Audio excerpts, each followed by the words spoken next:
Hello everyone. इस lecture में हम हाइब्रिड पैरामीटर्स करेंगे जिसको हम एच पैरामीटर्स भी कहते हैं। ये इस चैप्टर का बहुत इंपॉर्टेंट टॉपिक है, इसलिए आप इसको ध्यान से देखें। हमें पता है कि जो ट्रांजिस्टर इन्वेंट हुआ था 1947 में, उसके इन्वेंट होने से पहले हम वैक्यूम ट्यूब यूज करते थे और वैक्यूम ट्यूब्स के जितने भी पैरामीटर्स थे या उसको हम एनालाइज करते थे तो उसका वैक्यूम ट्यूब्स एम्पलीफायर्स का जो एनालिसिस था वो हम दो टाइप के पैरामीटर्स को यूज करके करते थे। एक को हम कहते थे जेड पैरामीटर्स, जेड पैरामीटर्स को हम इंपीडेंस पैरामीटर्स भी कहते थे। These are called impedance parameters. और सेकंड था वाई पैरामीटर्स, जिसको हम एडमिटेंस पैरामीटर्स भी कहते थे। These are called admittance parameters. तो इन दो टाइप के पैरामीटर्स को हम यूज करके इन वैक्यूम ट्यूब्स का एनालिसिस हम इजीली कर सकते थे। बट जब ट्रांजिस्टर इन्वेंट हुआ 1947 में, तो इन पैरामीटर्स को यूज करके उसके एनालिसिस में प्रॉब्लम आनी शुरू हुई। जब ट्रांजिस्टर इन्वेंट हुआ, कब ट्रांजिस्टर इन्वेंट हुआ था? 1947 में। तो जब इसका एनालिसिस हुआ तो इस ट्रांजिस्टर के एनालिसिस के लिए इन दो पैरामीटर्स को यूज करके प्रॉब्लम हुई कि इसके जो पैरामीटर्स हम चेक करते थे, इसका एनालिसिस करते थे, एस्टिमेशन करते थे, वो इन दो पैरामीटर्स को यूज करके करना मुश्किल हो गया। इसलिए एक थर्ड पैरामीटर जो था, एक अलग पैरामीटर डेवलप हुआ जो ट्रांजिस्टर के पैरामीटर्स को मापने के लिए था और जिसको हमने कहा कि वो एच पैरामीटर्स है। उसको हमने क्या कहा? H parameters. H stands for hybrid. Hybrid इसको क्यों कहते हैं? क्योंकि ये जो एच पैरामीटर्स था, ये मिक्सचर था कांस्टेंट्स का, जिनकी डिफरेंट यूनिट्स थी, अलग अलग यूनिट्स थी। इसलिए इसको नेचर में हाइब्रिड था, इसलिए इसको एच पैरामीटर या हाइब्रिड पैरामीटर्स कहते थे। ये जो एच पैरामीटर्स थे ये एप्लीकेबल थे टू पोर्ट नेटवर्क के लिए। ये कोई टू पोर्ट नेटवर्क दिखा रखा है। इस टू पोर्ट नेटवर्क का मतलब है कि इसके यहां पर ये पोर्ट 1 है और ये पोर्ट 2 है। इसके लिए 4 टर्मिनल्स होंगे, 2 टर्मिनल इनपुट पोर्ट के लिए और 2 टर्मिनल आउटपुट पोर्ट के लिए। तो जो ट्रांजिस्टर है हमारा, उसको भी हम as a two port network use करते हैं। कैसे यूज करते हैं टू पोर्ट नेटवर्क? कोई भी एक टर्मिनल हम कॉमन ले लेते हैं इस तरह से, और यहां पर हम इनपुट अप्लाई करते हैं इन टर्मिनल्स पे, और यहां पर हम आउटपुट लेते हैं। तो इसलिए इसके पास भी यहां क्या है? 4 टर्मिनल्स हैं। तो इसलिए ट्रांजिस्टर भी क्या हुआ? टू पोर्ट नेटवर्क हुआ। तो इसलिए ट्रांजिस्टर का जो एस्टिमेशन था वो इजी हुआ यूजिंग एच पैरामीटर्स। इसलिए एच पैरामीटर्स फिट हुए ट्रांजिस्टर के लिए, क्योंकि ट्रांजिस्टर भी क्या है? टू पोर्ट नेटवर्क है। इस टू पोर्ट नेटवर्क का मतलब क्या है कि यहां पर जो भी इस बॉक्स के अंदर है, टू पोर्ट नेटवर्क, ये जो बॉक्स है बेसिकली, इसके अंदर चाहे कुछ भी है, हमारा जो इंटरेस्ट है वो इसकी टर्मिनल वोल्टेजेस के अंदर है। टर्मिनल वोल्टेज कौन सी? V1 I1 और V2 I2। इनके अंदर हमारा इंटरेस्ट है कि हम इनको यूज करके इसके पैरामीटर्स को चेक करेंगे। जो V1 I1 और V2 I2 है वो टोटल करंट्स एंड वोल्टेजेस हैं। टोटल करंट एंड वोल्टेजेस का मतलब कि ये AC भी है और DC भी है। प्रीवियस लेक्चर में मैंने बताया था कि एम्प्लीफिकेशन के लिए जो AC पार्ट है उसको हम DC के ऊपर सुपर इंपोज करते हैं। दोनों सिग्नल जो है वो मिक्स रहते हैं। तो ये जो V1 V2 और I1 I2 है, ये क्या कर रहा है? टोटल करंट एंड वोल्टेजेस को ये दिखा रहा है इसके अंदर। सो जो इस टू पोर्ट नेटवर्क के पैरामीटर्स को हम डिफाइन करेंगे तो इन चारों क्वांटिटीज को लेकर हम करेंगे। सो ये जो चारों क्वांटिटीज हमारे पास V1 I1 V2 I2, इन चारों क्वांटिटीज को यूज करके हम पैरामीटर जिसके निकाल सकते हैं। अब इन चार क्वांटिटी में हम दो को एज इंडिपेंडेंट वेरिएबल लेंगे और दो को एज डिपेंडेंट वेरिएबल लेंगे। आप इसको एक बार नोट कर लें, उसके बाद हम लिखते हैं। सो ये जो चारों क्वांटिटीज हमारे पास V1 I1 V2 I2, इनमें से हम दो क्वांटिटीज को क्या करेंगे? डिपेंडेबल वेरिएबल्स लेंगे और उन दोनों डिपेंडेबल वेरिएबल्स का हम फंडामेंटल रिलेशन निकाल सकते हैं। हमने क्या किया यहां पर, V1 and I2 are dependable variables. V1 को और I2 को हमने क्या किया, डिपेंडेबल वेरिएबल्स लिया है। सो इसके लिए जो फंडामेंटल रिलेशन है, देयरफॉर फंडामेंटल जो रिलेशन है, फंडामेंटल रिलेशन हम कैलकुलेट कर सकते हैं किन के लिए, इंडिपेंडेंट वेरिएबल्स के लिए। यदि इसका हम फंक्शनल रिलेशन लिखें तो फंक्शनल रिलेशन क्या आ जाएगा कि जो V1 है वो फंक्शन है किसका, I1 एंड V2 का, और इसी तरह से जो I2 है वो क्या है, फंक्शन है किसका, I1 एंड V2 का। ये जो I1 एंड V2 है ये क्या है हमारे पास, I1 एंड V2 जो है, I1 and V2 are independent variables हैं। ये क्या है, इंडिपेंडेंट वेरिएबल्स हैं। दोनों के दोनों कौन कौन से, I1 एंड V2, और ये दोनों क्या है, दीज आर डिपेंडेबल वेरिएबल्स हैं जो इनके फंक्शनिंग पे डिपेंड करेंगे। सो जो स्मॉल सिग्नल ऑपरेशंस हैं, for small signal operations,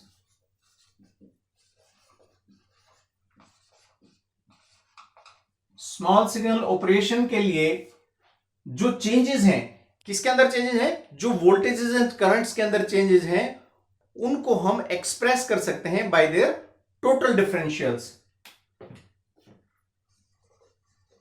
changes in voltage V2 and current I2 may be expressed as total differentials।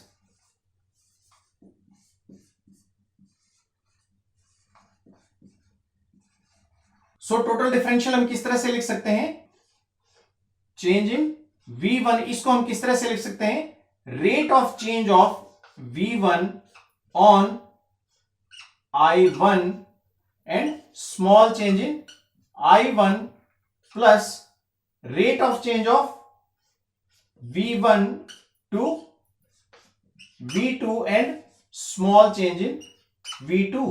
तो इस तरह से हम लिख सकते हैं। ये मान लो इक्वेशन हमारी क्या है, दिस इज इक्वेशन 1। तो ये जो इक्वेशन है ये क्या दिखाती है हमें, total dependence of V1 on I1 and V2। It shows total dependence of V1 on I1 and V2 के ऊपर इसका टोटल डिपेंडेंस दिखाती है किसका, V1 का। और इसी तरह से हम सेकेंड इक्वेशन क्या लिख सकते हैं, चेंज इन I2 किस तरह से लिख सकते हैं, rate of change of I2 on I1 small change in I1 plus rate of change of I2 on voltage V2 and small change in V2। तो ये इक्वेशन हमारी क्या हो जाएगी, सेकेंड इक्वेशन हो जाएगी। ये भी क्या शो करती है, इस I2 की डिपेंडेंसी को शो करती है किसके ऊपर, I1 एंड V2 के ऊपर। तो ये दो इक्वेशन आई हमारी। यदि इन दो इक्वेशंस को हम देखें यहां पर, इस यूनिट को हम देखें यहां पर, ये जो पार्ट है हमारा, ये जो पार्ट है V1 divided by I1, rate of change of input voltage divided by input current, ये किसको शो करता है, दिस शोज इनपुट इंपीडेंस। किसको शो करता है, इनपुट इंपीडेंस को शो करता है। और यदि हम इसको हम देखें, ये जो वैल्यू है हमारी rate of change of V1 divided by V2, तो ये क्या है हमारी रेशियो है, किसकी रेशियो है, रिवर्स वोल्टेज रेशियो है हमारी, किसकी, V1 डिवाइडेड बाई V2। और इसी तरह से इसको हम देखें तो ये किसकी रेशियो है, करंट की रेशियो है हमारे पास। करंट की रेशियो कौन सी है? फॉरवर्ड करंट की रेशियो है, ये फॉरवर्ड करंट गेन है हमारा। और इसी तरह से हम इसको देखें तो ये हमारा क्या है? इंपीडेंस का उल्टा है, I2 डिवाइडेड बाई V2। तो इसको हम क्या कहते हैं? इसको आउटपुट एडमिटेंस कहते हैं, या ये क्या शो करेगा हमारे पास? जो आउटपुट इंपीडेंस है उसको हमें शो करेगा, आउटपुट इंपीडेंस को। तो यदि अब इनको ध्यान से देखें यहां पर, तो ये जो पार्ट है, ये पार्ट क्या है? V1 divided by I1, means के जो इसके इनपुट के 1 पैरामीटर्स हैं उसको डिनोट करता है। तो इस वैल्यू को हम किससे डिनोट कर सकते हैं? इस वैल्यू को H11 से डिनोट कर सकते हैं। इसी तरह से ये जो पार्ट है हमारा, इसमें इनपुट वोल्टेज है और आउटपुट वोल्टेज है, मतलब कि ये H12 पैरामीटर को हमारा डिनोट करती है ये चीज। इसी तरह से यदि इसको हम देखें तो ये क्या शो करता है हमारे पास? 2 1, तो इसको हम क्या कहेंगे? H21 parameter. इसी तरह से इसको हम क्या कहेंगे? H22 parameter. तो इसी तरह से यदि इनके हम स्मॉल चेंजेस को एक्सप्रेस करना चाहें हम इक्वेशन से, नई इक्वेशन से, तो ये क्या है? चेंज इन वोल्टेज, जिसको हम कहेंगे V1 है, और इस पैरामीटर को हम कहेंगे कि ये H11 है, और ये DI1 का मतलब स्मॉल चेंज इन करंट I1 प्लस, इसी तरह से इस पैरामीटर को हम कहेंगे कि ये क्या है? H12 है, और ये क्या है? स्मॉल चेंज इन आउटपुट वोल्टेज। इसी तरह से इसको हम जो चेंज इन I2 है इसको रिप्रेजेंट कर सकते हैं। ये क्या है पैरामीटर हमारा? H21 स्मॉल चेंज इन इनपुट करंट I1 प्लस ये क्या है? H22 and small change in voltage. तो इस तरह से हमारे पास दिस इज इक्वेशन 3 और ये इक्वेशन 4 है। तो इस तरह से ये दो इक्वेशन आई हमारे पास, जो क्या है? फॉर स्मॉल सिग्नल ऑपरेशन के लिए हैं ये दोनों इक्वेशन। इसको आप नोट कर लें एक बार। तो इन दोनों इक्वेशंस को हमने यहां पर लिख लिया। ये दो इक्वेशंस आई हमारे पास, ये हमारी बहुत इंपॉर्टेंट इक्वेशंस हैं। ये इक्वली एप्लीकेबल हैं किसके लिए? चाहे वो कोई भी कॉन्फ़िगरेशन है, एप्लीकेबल फॉर तीनों कॉन्फ़िगरेशंस के लिए, जो हमारी कॉमन बेस कॉन्फ़िगरेशन है, कॉमन एमिटर कॉन्फ़िगरेशन है एंड कॉमन कलेक्टर कॉन्फ़िगरेशन है। इन तीनों कॉन्फ़िगरेशन के लिए एप्लीकेबल है ये। तो ये जो पैरामीटर्स हैं, एच पैरामीटर्स हैं हमारे, कौन कौन से? H11, H12, H21 and H22। इनकी हम वैल्यू निकालेंगे। तो इनकी वैल्यू हम कैसे निकालेंगे? सबसे पहले हम मानते हैं, सपोज V2 की वैल्यू को हम क्या करते हैं? 0 मान लेते हैं। V2 की वैल्यू को 0 मानने का मतलब है कि जो आउटपुट है, output is short circuited. Output को हम शॉर्ट सर्किट कर देते हैं। किसके लिए? फॉर एसी सिग्नल के लिए क्या कर देंगे? उसको शॉर्ट सर्किट कर देंगे। V2 को हम, इस V2 को हम 0 कर देंगे, तो इसका ये पार्ट क्या हो जाएगा? इक्वेशन 3 का 0 आ जाएगा। तो इसका मतलब इन दोनों पार्ट में H11 की वैल्यू क्या आ जाएगी हमारे पास? H11 जो आ जाएगा that will be V1 divided by I1। और ये कब है? ये कंडीशनल है, जब V2 की वैल्यू क्या है हमारे पास? 0 है। और ये V1 क्या है? इनपुट वोल्टेज है, और ये इनपुट करंट है। तो इसको हम इनपुट इंपीडेंस कहते हैं। क्या कहते हैं? Input impedance. और इस पैरामीटर को HI से डिनोट करते हैं, जो क्या दिखाता है हमें? कि ये इनपुट इंपीडेंस है HI। H11 किसके बराबर लिखा हमने? HI के, जिसका मतलब क्या है? इनपुट इंपीडेंस है। और ये इनपुट इंपीडेंस कब है? जब आउटपुट को हमने शॉर्ट सर्किटेड कर रखा है। और इंपीडेंस की हमें पता है कि यूनिट क्या है इंपीडेंस की? ओम्स यूनिट है। अब इसी तरह से इस V2 की वैल्यू को 0 करके ये क्या निकलाएगा हमारे पास? H21 निकलाएगा। यहां पर H21 किसके बराबर आ जाएगा? I2 divided by I1। ये भी कब है? जब V2 की वैल्यू 0 है हमारे पास। तो ये देखिए आप क्या है? Output current divided by input current. तो इसको हम क्या कहते हैं? This is forward current gain. This is forward current gain. और ये डायमेंशनलेस है, क्योंकि ऊपर भी करंट है, नीचे भी करंट है। तो इसको हम किससे रिप्रेजेंट करते हैं? इसको HF से डिनोट करते हैं। इसको किससे डिनोट करते हैं? HF से। तो H21 किसके बराबर आया? HF के बराबर आया। और ये क्या है? This is forward current gain, इसलिए इसको HF से डिनोट करते हैं। अब सेकेंड कंडीशन क्या मान के चलें कि जो I1 है उसकी वैल्यू को हम 0 मान के चलें। I1 की वैल्यू को 0 मान के चलें। I1 कब होगा? जब इनपुट जो है वो ओपन सर्किटेड होगी। इनपुट क्या होगी? ओपन सर्किटेड होगी। किसके लिए? AC के लिए। तो इनपुट ओपन सर्किट का मतलब क्या है कि जब इक्वेशन 3 में देखेंगे तो ये जो पार्ट है ये क्या हो जाएगा? 0 होगा हमारा। तो H12 की वैल्यू आ जाएगी हमारे पास। H12 की वैल्यू क्या आ जाएगी हमारे पास? ये V1 है और V2 इधर चला जाएगा तो क्या आ जाएगा? V1 divided by V2। ये कंडीशन कब है? जब हमारी किसकी वैल्यू? I1 की वैल्यू क्या है हमारे पास? ये स्मॉल लेटर्स यूज करने हमें। दिस इज स्मॉल V2 और ये I1 इज इक्वल टू 0। तो ये क्या निकला हमारे पास? ये है V1 डिवाइडेड बाई V2। यदि ये वोल्टेज गेन होता तो आउटपुट डिवाइडेड बाई इनपुट होता, बट ये क्या है? Input voltage divided by output voltage. तो इसको हम क्या कहेंगे? This will be called reverse voltage gain. इसको हम क्या कहेंगे? Reverse voltage gain.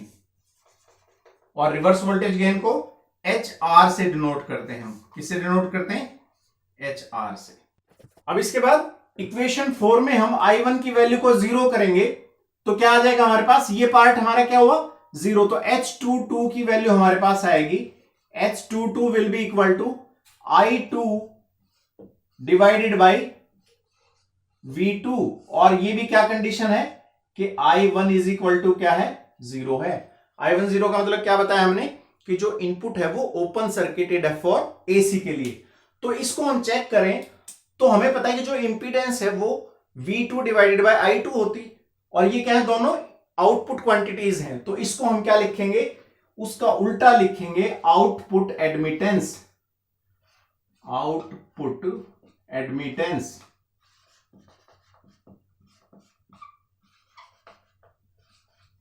और इस आउटपुट एडमिटेंस की जो उल्टा है उसकी यूनिट क्या है? MHO, या इसको सीमेंस भी इसकी यूनिट है। क्या है? सीमेंस। और इसको हम डिनोट किससे करेंगे? HO से डिनोट करते हैं। This is denoted by HO। तो अब हमारे पास चारों के चारों पैरामीटर हमने निकाल लिए। जो ये इक्वेशन थी हमारे पास, कौन सी इक्वेशन थी? V1, इसको एक बार फिर से लिखते हैं हम। V1 is equal to H11 I1 plus H12 V2 and I2 is equal to क्या था? H21 I1 plus H22 V2। ये इक्वेशन कौन सी थी? 3 एंड 4 इक्वेशन थी। तो अब यहां पर इन पैरामीटर्स की हमने वैल्यू निकाल दी। कौन से पैरामीटर्स की? कि इसको हम क्या कहेंगे, इसको क्या कहेंगे, इसको क्या कहा हमने और इसको क्या कहा। तो इस फॉर्म में हम इसको लिखना चाहें तो V1 यहां पर क्या आ जाएगा? HI1 प्लस इसकी जगह पे हम क्या लिखेंगे? HR V2, और इसकी जगह पे I2 इज इक्वल टू क्या आ जाएगा? H21 की जगह HF I1 plus HO V2। सो ये इक्वेशन हमारे पास आई, और ये जो पैरामीटर्स हैं HI, HR, HF and HO, ये हमारे हाइब्रिड पैरामीटर्स हैं। इसकी यूनिट ये क्या है? इंपीडेंस है। इसकी यूनिट ओम्स है। ये एक कांस्टेंट क्वांटिटी है जिसको रिवर्स वोल्टेज गेन कहते हैं HR। ये HF फॉरवर्ड करंट रेशियो है जो एक डायमेंशनलेस क्वांटिटी है बेसिकली। और ये क्या है? एडमिटेंस है जिसको सीमेंस में हम मापते हैं। तो ये जितने भी कांस्टेंट हैं सब हाइब्रिड नेचर के हैं, सबकी यूनिट्स अलग अलग हैं, इसलिए इनको हाइब्रिड पैरामीटर्स कहते हैं। इसलिए इसको क्या कहते हैं? हाइब्रिड पैरामीटर्स कहते हैं। अब ये जो पैरामीटर्स हमारे आए हैं, अब जो भी कॉन्फ़िगरेशन हम यूज करेंगे उसका सफिक्स हम इसके आगे लगा देंगे। जैसे कॉमन एमीटर कॉन्फ़िगरेशन के लिए हमें लिखना है, मान लो कॉमन एमीटर कॉन्फ़िगरेशन के लिए लिखेंगे तो इस एच आई को हम क्या लिख देंगे, दिस इज एच आई ई, और एच एफ को हम क्या लिख देंगे, एच एफ ई। इसी तरह से एच आर को हम क्या लिख देंगे, एच आर ई, और एच ओ को हम क्या लिख देंगे, एच ओ ई। ठीक है, इसी तरह से कोई भी कॉन्फ़िगरेशन है, सीबी कॉन्फ़िगरेशन कॉमन बेस, तो ये क्या हो जाएगा, एच आई बी आ जाएगा, और ये एच एफ बी आ जाएगा, ये H R B, and this is H O B. तो इसी तरह से ये आपस में इंटरचेंजेबल नहीं है। जिस भी कॉन्फ़िगरेशन के लिए हमने एच पैरामीटर लिखा है उसी कॉन्फ़िगरेशन के लिए आएगा। जितने भी एच पैरामीटर्स हैं सारे के सारे मैन्युफैक्चरर डिफाइन करता है कि किस ट्रांजिस्टर के लिए एच पैरामीटर्स की क्या वैल्यू रहेगी। तो ये इंटरचेंजेबल नहीं है, मैन्युफैक्चरर प्रोवाइड करता है एच पैरामीटर्स की वैल्यू। ये एच पैरामीटर्स कंडीशनल पैरामीटर्स हैं। कंडीशनल पैरामीटर का मतलब है कि पहले हमने क्या कहा कि V2 को हमने शॉर्ट किया, शॉर्ट सर्किट किया हमने आउटपुट को, उसके बाद हमने इनपुट को ओपन सर्किटेड किया। तो ये कंडीशनल पैरामीटर्स हैं। जब ये टर्मिनल वोल्टेज चेंज हो जाएंगी तो ये पैरामीटर्स भी चेंज हो जाएंगे। इन पैरामीटर्स को यूज करके हम डायनेमिक इनपुट रेजिस्टेंस और डायनेमिक आउटपुट रेजिस्टेंस, उसके बाद जो करंट गेन है, वोल्टेज गेन है, ये क्वांटिटीज हम इजीली मेजर कर सकते हैं। किसके लिए, ट्रांजिस्टर के लिए। तो एच पैरामीटर जो है वो बहुत पॉपुलर मॉडल था आरई मॉडल के आने से पहले। इसके नेक्स्ट लेक्चर में हम ट्रांजिस्टर मॉडल करेंगे यूजिंग एच पैरामीटर्स। तो इस लेक्चर के लिए इतना ही। ये वीडियो आपको पसंद आई तो इसको लाइक करें, अपने फ्रेंड्स में शेयर करें, और इस चैनल को जरूर सब्सक्राइब करें ताकि और अच्छी वीडियोस हम आपके लिए बना पाएं। Thank you friends.